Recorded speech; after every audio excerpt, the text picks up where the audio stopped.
We are MK Gangadhar, GDC Sciences, Nagar Kurnool. ఇంతకుముందు క్లాస్లో మనము మినరల్ న్యూట్రిషన్ ఖనిజ పోషణ గురించి డిస్కస్ చేయడం జరిగింది. Now we are going to discuss enzymes. జీవ రసాయన చర్యలను నియంత్రించు కర్బన ఉత్ప్రేరకాలను ఎంజైమ్లని అంటారు. కాబట్టి జీవ రసాయన చర్యలను నియంత్రించే కర్బన ఉత్ప్రేరకాలను ఆర్గానిక్ క్యాటలిస్ట్ని మనము ఎంజైమ్స్గా పేర్కొనవచ్చును.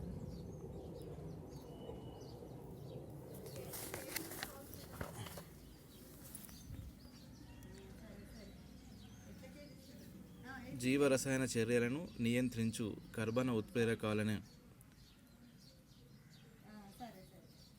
ఎంజైమ్స్ అని అంటారు.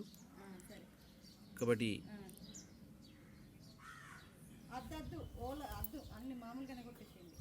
ఇవి ఎటువంటి మార్పులు చెందకుండా జీవ కణాలలో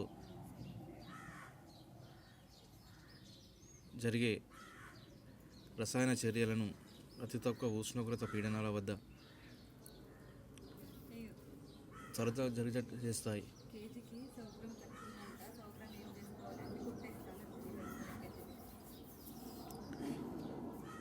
కాబట్టి ఎటువంటి మార్పులు అంటే జీవరసాయన చర్యలు మాత్రమే ఉత్ప్రేరపరుస్తాయి, కానీ వాటిలో ఎటువంటి మార్పులు చెందకుండా ఉంటాయి. కాబట్టి ఎంజైమ్లపై పరిశోధనలను డ్యుబ్రెన్ ఫెయిట్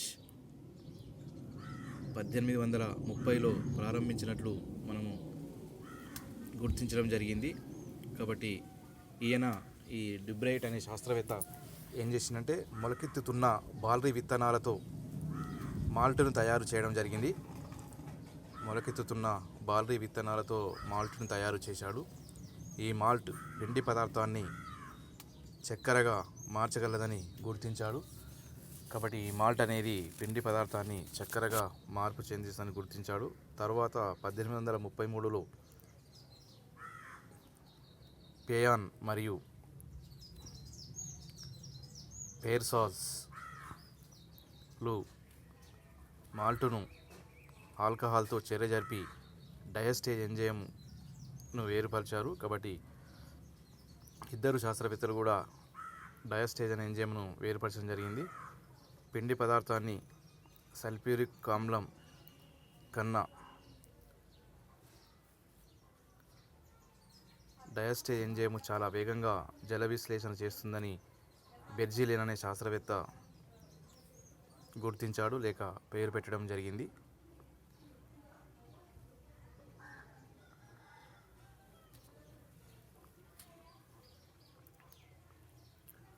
కాబట్టి తర్వాత జేబీ సామ్నర్ అనే శాస్త్రవేత్త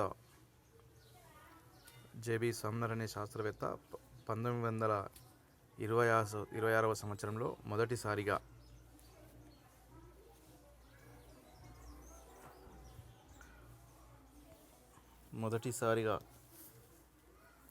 తమ్మకాయల విత్తనాల నుంచి కెనవాలియా ఎన్సిఫార్మిస్ తమ్మకాయల విత్తనాల నుండి యూరియేజ్ అనే ఎంజైమ్ను స్ఫటిక రూపంలో వేరు చేశాడు జేబీ సామ్నర్ అనే శాస్త్రవేత్త.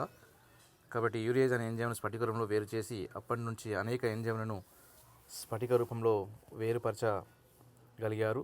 కాబట్టి యూరియాను జల విశ్లేషణ చెందించే యూరియేజ్ ఎంజైమ్. కాబట్టి ఈ విధంగా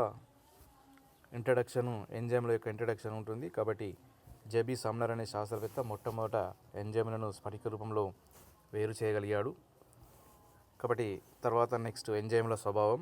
కాబట్టి ఎంజైమ్లు భౌతికంగా కొల్లాయిడ్స్, రసాయనికంగా ప్రోటీన్లు. వీటి అనుభారము 12,000 నుంచి 1,000,000 వరకు ఉంటుంది. 12,000 నుంచి 1,000,000 వరకు ఎంజైమ్ల అనుభారం ఉంటుంది.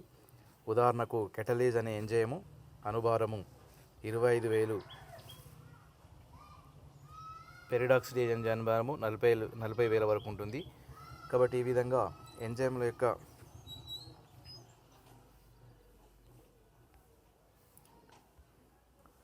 కాబట్టి ఈ విధంగా ఎంజైమ్ల యొక్క అనుభారం అనేది కలిగి ఉంటుంది. కాబట్టి ఫర్ ఎగ్జాంపుల్ కెటలేజ్ ఎంజైమ్ 25,000 అనుభారము, అదేవిధంగా పెరాక్సిడేజ్ ఎంజైమ్ 40,000 వరకు అనుభారం ఉంటుంది.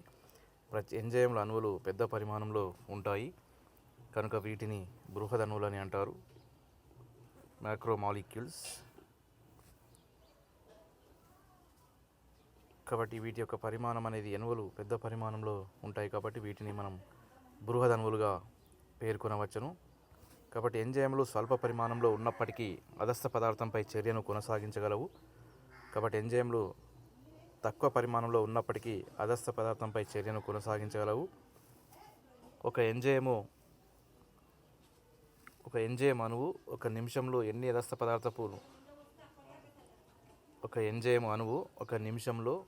ఎన్ని అదస్థ పదార్థాలను ఉత్పన్నాలుగా మార్చగలదో తెలిపే సంఖ్యనే ఆ ఎంజైమ్ టర్నోవర్ సంఖ్య అని అంటారు. కాబట్టి ఒక ఎంజైమ్ అణువు ఒక నిమిషం కాలంలో ఎన్ని అదస్థ పదార్థాలను ఉత్పన్నాలుగా మార్చగలదో తెలిపే సంఖ్యనే ఎంజైమ్ టర్నోవర్ సంఖ్య అని అంటారు. కాబట్టి అనేక ఎంజైమ్ల సంఖ్య 1 నుంచి 10⁻40 వరకు ఉంటుంది. కాబట్టి ఎంజైమ్లకు ఈ సంఖ్య అనేది 1 నుంచి 10⁻40 వరకు ఉంటుంది. కాబట్టి సుక్రోజ్కు టర్నోవర్ సంఖ్య 10⁵, ఫర్ ఎగ్జాంపుల్ కెటలేజ్కు 10⁶, ఆల్కహాల్ డిహైడ్రోజనేజ్కు 10⁹. ఈ విధంగా వివిధ రకాలుగా ఉంటుంది. అదేవిధంగా ఎంజైమ్లు సాధారణంగా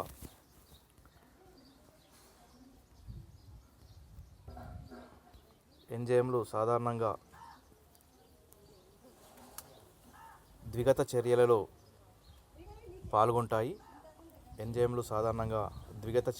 పాల్గొంటాయి. కానీ రసాయనిక చర్య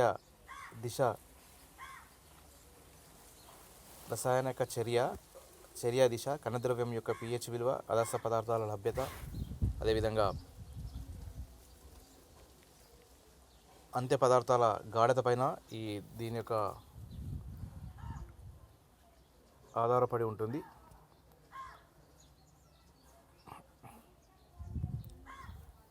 ఫర్ సపోజ్ చూడండి,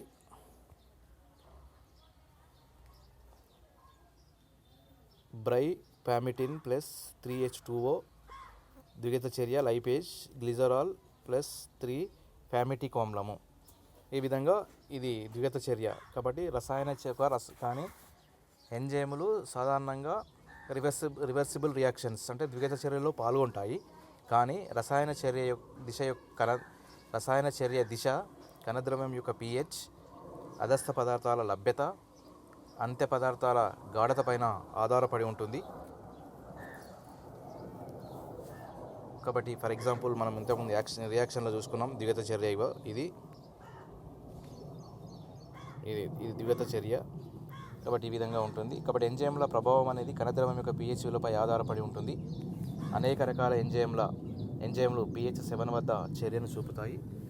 కాబట్టి ఎంజైమ్ల యొక్క ప్రభావం అనేది కణద్రవ్యం pH విలువపై ఆధారపడి ఉంటుంది. కాబట్టి అనేక ఎంజైమ్లు సాధారణంగా pH 7 వద్ద చర్యను చూపుతాయి. ఎంజైముల చర్య అనేది విశిష్టమైనది. అందువలన సాధారణ రసాయన చర్యల్లో వలె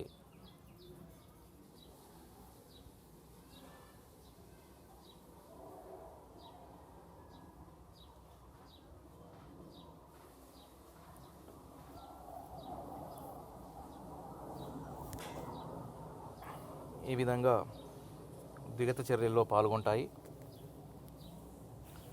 కాబట్టి ప్రోటీయేజ్ అనే ఎంజైమ్లు ప్రోటీన్లను జల విశ్లేషణ చేస్తాయి. అంటే అమైనో ఆమ్లాల మధ్య గల పెప్టైడ్ బంధాలను విడగొడతాయి. కాబట్టి ఎంజైమ్లు మళ్ళా 2 రకాలు, ఎక్సోపెప్టిడేజ్లు మరియు ఎండోపెప్టిడేజ్లు. పెప్సిన్, ట్రిప్సిన్, కైమోట్రిప్సిన్ వంటివి ఎస్టర్ బంధాల పైన చర్య చూపే ఎండోపెప్టిడేజ్లు. ఈ విధంగా వాటిపైన ఆధారపడి ఉంటుంది. ఇకపోతే నెక్స్ట్ ఎంజైముల రాసాయనిక నిర్మాణము.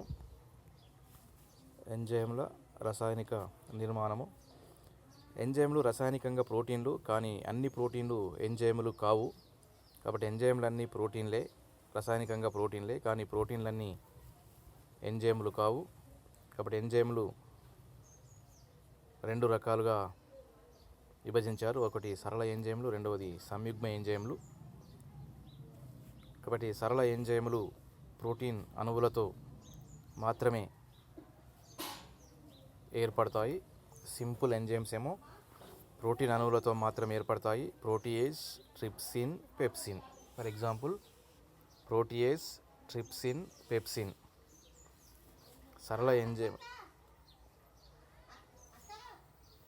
సరళ ఎంజైములు ప్రోటీన్ అణువులతో మాత్రమే ఏర్పడతాయి. Protease, trypsin, pepsin.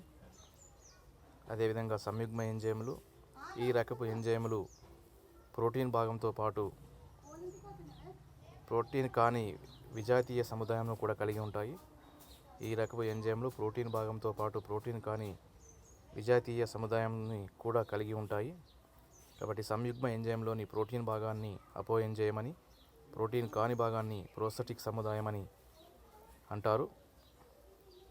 కాబట్టి ఈ రెండు కలిస్తే క్రియావంతమైన సంపూర్ణ ఎంజైమ్గా ఏర్పడుతుంది. ఫర్ సపోజ్ చూడండి, హలో ఎంజైము, ద్విగత చర్య, అపో ఎంజైము ప్లస్ ప్రోస్థెటిక్ సముదాయము. ఈ విధంగా ప్రోటీన్ కాని భాగము, ప్రోటీన్ భాగము రెండు కలిసి సంపూర్ణ ఎంజైమ్గా ఏర్పడుతుంది. కాబట్టి వీటిని మనము కాంజుగేటెడ్ ఎంజైమ్స్. అదే ప్రోటీన్ అణువులతో మాత్రమే ఏర్పడతాయి.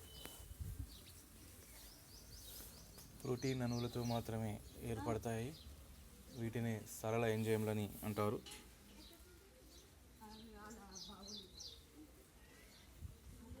ప్రోస్థెటిక్ సముదాయము అకర్బన అయాన్లతో ఏర్పడితే దానిని సహకారకమని అంటారు. ప్రోస్థెటిక్ సముదాయము అకర్బన అయాన్లతో ఏర్పడితే దానిని కోఫాక్టర్ లేదా సహకారకం అని అంటారు. సహకారకం అనేది అపో ఎంజైమ్కు గట్టిగా బంధింపబడి ఉంటుంది.